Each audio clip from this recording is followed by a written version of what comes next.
What's going on, you guys? It's your girl Are you fucking serious? Why would she call me while I'm filming? What is wrong with her? I told her I was filming. Oh, this bitch is so aggravating. Hey girl, what's up? You want me to cue the intro? Bitch, you called me for that? Cue that shit then. If you got it, it ain't a question. Oh, it ain't no room for guessing. No more than emotionally invested. Showing you all my imperfections. What's going on, you guys? It's your girl Hallelujah here, and I'm back with another banger.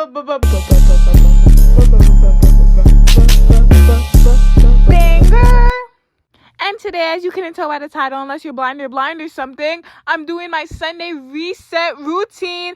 Starting off by de-stripping my bed so I could wash my sheets, getting ready to fold my clothes so I could fold them. This is just me taking my clothes to the laundry room because how else are they supposed to get clean? Like, are you slow? Make it make sense. But today I'm not just getting into my routine. I'm going to be going over story times. I'm going to be making this video quite entertaining for you guys because I'm really her, I'm really she, I'm really me and everything I want to be one day. And this video is going to be lit. Because let's be real here, no one's trying to sit around and watch me fold clothes all day and do laundry. Like, no, you guys want some entertainment, you guys want some content, and I am here to provide and you guys will receive. Basically, every Sunday, I just clean up to the point where I can set myself up for the week because you don't want to go into the week with a dirty mindset. You want to be clean, you want to be organized, you want to be hygienic. I know y'all can't relate to that because you guys are dirty.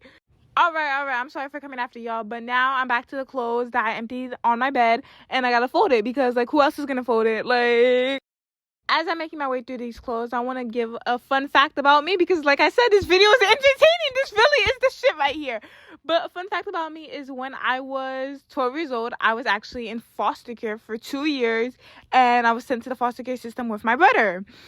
And I'm going to tell y'all straight up from here, foster care is not it, but I'm not going to hold you. It's not painted like Annie or how, oh, you're going to get abused, you're going to get this, you're going to get that. No, that's not the case. It was genuinely just something, and I don't know how to explain it, but I'm going to do my best. They used to throw us parties, but at the same time, kids were getting raped and kids were getting in trouble and police were being called every day. Like, it was not an ideal situation, but it was like what you can make the most out of it.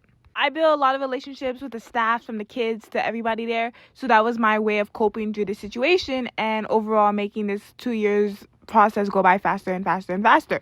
But I wasn't kicking in a group home the whole 2 years.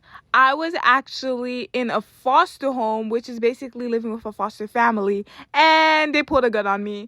They were just a weird-ass family, and one particular day, he and his best friend, one of the foster brothers that lived in the house with us, had a gun in his hand and told me he wanted oral. Obviously, I didn't give him oral, but it was a pretty scary situation. Okay, not too much. Not a full disclaimer. It was just a BB gun, but it did lead to our removal. Now, these are the clothes that I picked out for tomorrow because I'm setting it aside because I don't want to be looking for clothes in the morning. These are the clothes that I folded, and now it's time to clean out my drawers because they're looking pretty rough. So I'm going to empty it out individually, one by one, yes, until they're completely stripped down. But before I get into that, I already have a lot of dirty clothes as it is. So I'm going to take that to the laundry room to get those washed as well. But you already know the sheets are in the dryer. So I gotta wait. But I do have these sheets that were previously washed. A little pink set. You already know I'm really her. I'm really she. I'm really me. A little cute girl. See. So basically from here, I'm just making my bed with a clean sheet so I could go back to emptying my drawers and basically organizing. Okay, back to the family that pulled the gun on me. The family overall was just weird. They had like a separate fridge for our food versus their food. The sister was like 10 years old and my brother at the time was about 16 years old, and she frequently asked for inappropriate things. Obviously, no, he did not give her the sorts, but the fact that she had the balls to ask kind of gave us a clear perspective on how weird the family is.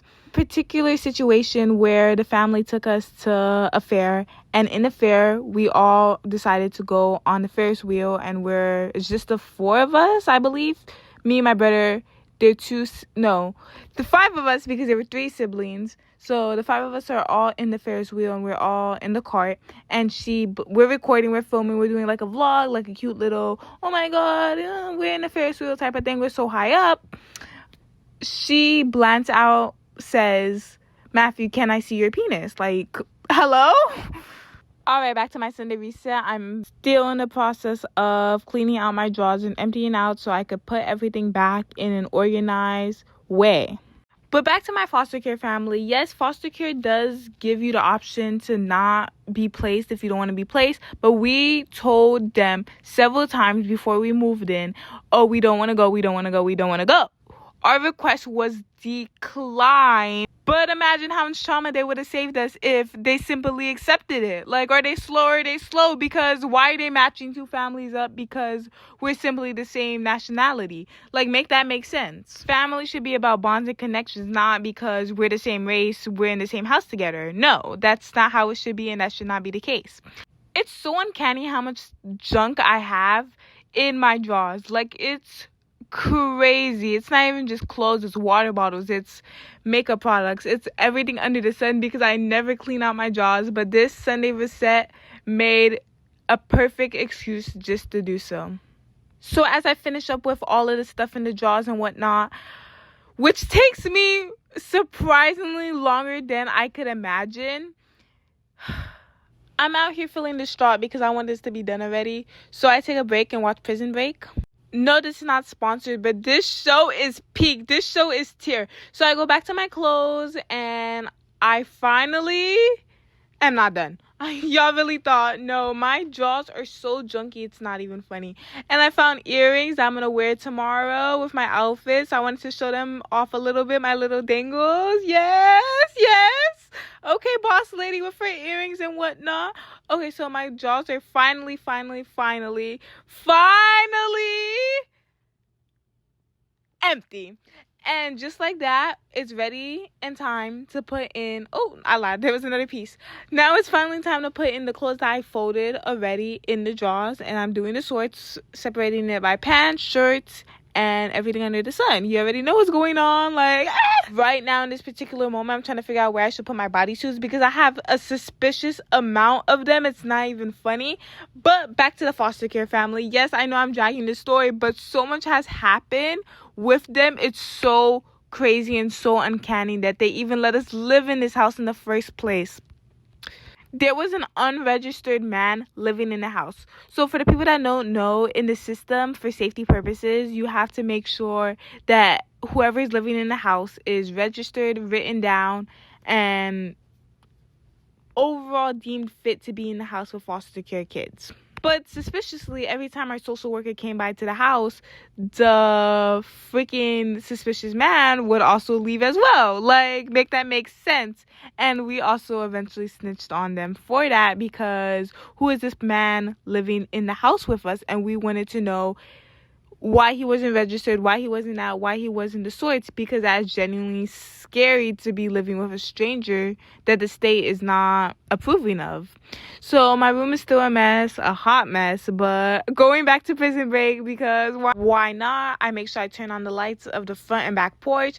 I snap my fingers, make my clothes disappear, and my bed is finally done, and everything is in the drawers, neatly organized, and overall just giving aesthetic, overall just giving clean, overall giving neat, because I'm really her, I'm really she, I'm really me and everything I want to be. And you'd be like, oh, this bitch sounds like a broken record. Okay, so now moving on, I'm going to cook because I usually do cook on Sundays. I'm cleaning the air fryer right now and I have to make sure those dishes are clean before I start cooking. So as I'm doing the dishes, I want to get into another story time about how I opened a cupcake business on the streets because I wanted to fund for drugs. Full disclaimer before I get into today's story, I wanted to make a full remark that I am sober and I am in a drug program currently for my substance use issues. And no, I'm not promoting substances whatsoever. So as I cook, listen to my whole little cupcake stand story. So one particular day I went in a cart, a marijuana pen, and I didn't have the money to do that because I'm sitting here at 14 years old with my fiending craves but no money. So I still a bunch of cupcakes from Shop. I ever walk right out with it. And no, I'm not trying to give you ideas, but I take the cupcakes and I literally just walk out with it, and I don't get in car, I don't get in trouble. I sell each cupcake for $1 each, claiming they're for breast cancer awareness research. And one day, this video is going to come back to me and the police is going to come at my door being like, tell me why I heard a particular story about you stealing cupcakes and selling them for breast cancer research. So back to my video. Now I'm making dinner, and I made sliders, chicken quesadillas. I served it with Takis and guacamole. There was a few more clothes left to be put away, and now I clean off my dresser, make sure you guys understand the aesthetic of the drawers because I worked hard. My blanket was finally done in the wash, so I made my bed because I'm about to go to bed. I take the trash out. I prepare for my things to take a shower, then I go take a shower. Like, are you slow? Are you slow? Because you could have figured that one out. But obviously I couldn't film that. So I say my nightly prayers and I head to sleep. It's been hallelujah, keeping it real with you. Peace out. Yeah.